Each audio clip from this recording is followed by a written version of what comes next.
So I got on a plane from Australia the other day, accidentally ended up in India, and now I'm standing next to one of the greatest places in the world, certainly one of the most beautiful things I've ever seen in my life. It's Taj Mahal.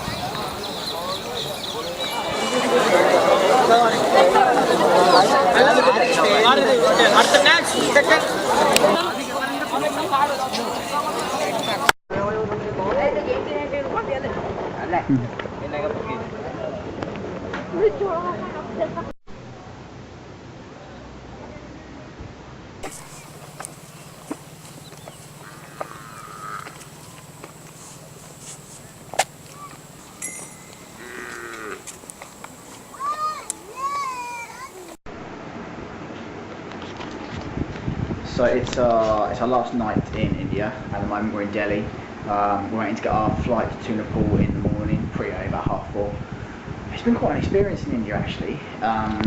It's very much a country that's got, can be completely brilliant at one point and absolutely horrific at the others. You know, you've got the Taj Mahal was incredible. It's one of the most amazing pieces of architecture I've ever seen in my life. But the poverty and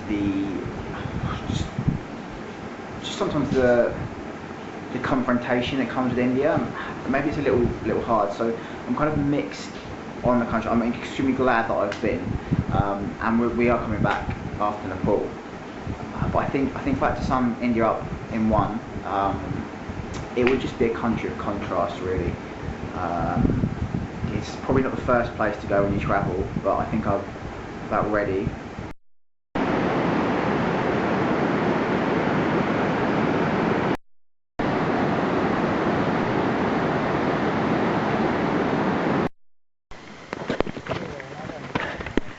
Day one, hiking the Himalayas. We're going to go up to about sort of 17,000 feet by the time we're all done. It's already quite a challenge, but yeah, it's pretty good. Pretty hot and sweaty. It's only day one, so only about 10 to 14 days to go. Hiking the Himalayas, Annapurna Trail. I'm sort of hoping I survive.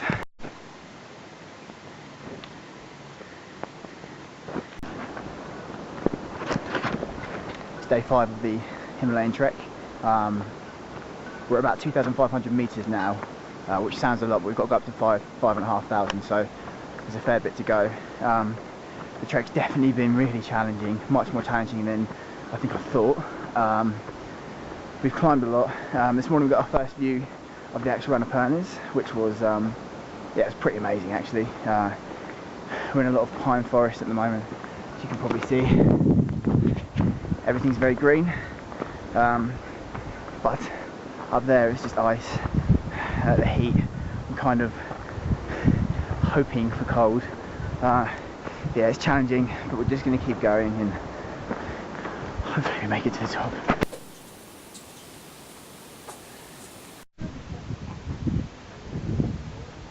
So we've just crossed 4,000 feet this morning.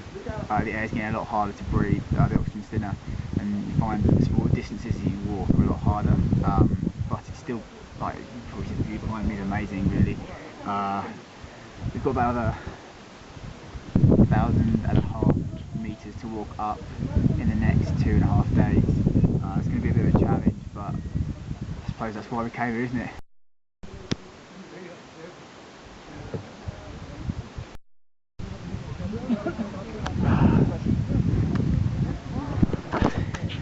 So we finally made it to the top of the Kathmandu Pass.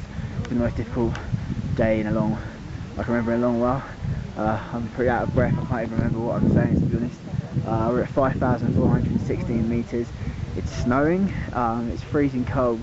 We've been up since 3 AM, but it's been worth it. It's a massive achievement.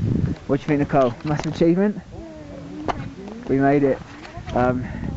So now we've got to get down. 2 hours, but it's been pretty awesome, so I'm happy. Yeah, one of the best things I've done in my life, one of the hardest as well, but sometimes those things go hand in hand, I think. So yeah, awesome.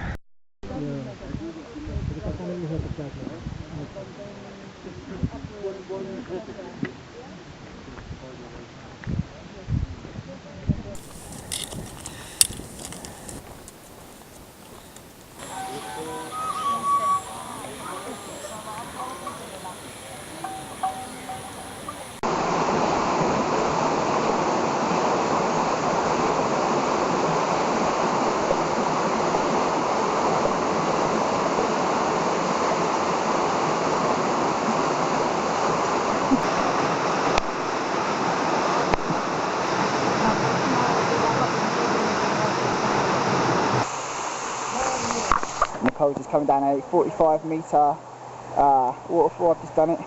It's pretty scary, but it gets the adrenaline going. There she is. It's alright from down here.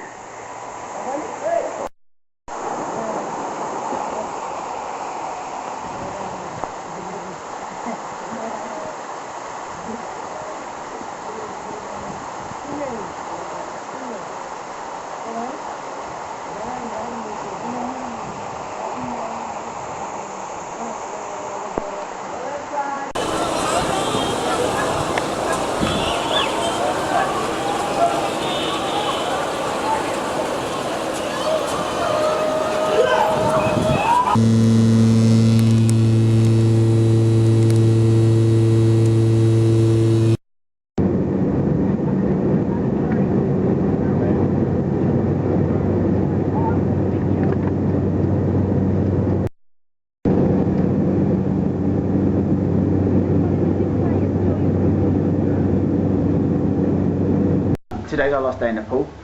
We spent about 3 weeks here. Well, yeah, it'll be 3 weeks tomorrow. It's been an amazing experience, it really has. India was very divisive, as I think I said last time. Kind of hard, a bit confronting, whereas Nepal's been exactly the opposite. Everyone's friendly, everyone's just really genuine. I hate using that word, travelling, because I figure that people aren't, they're making a living in the tourist business. You know, the trek we did, that was 12 days through the Annapurna range. We're up to 5,416 metres.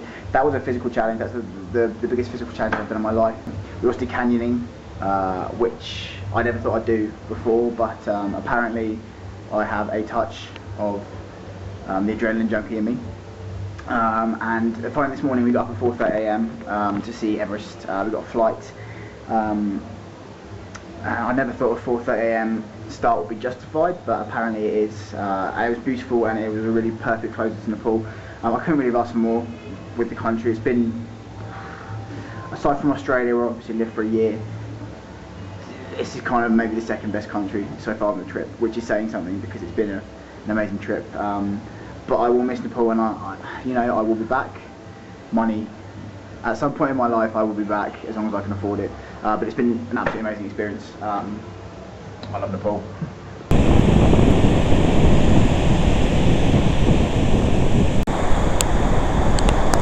So I've just got to the final part of my slight segment of this adventures. I'm in Sri Lanka at the moment.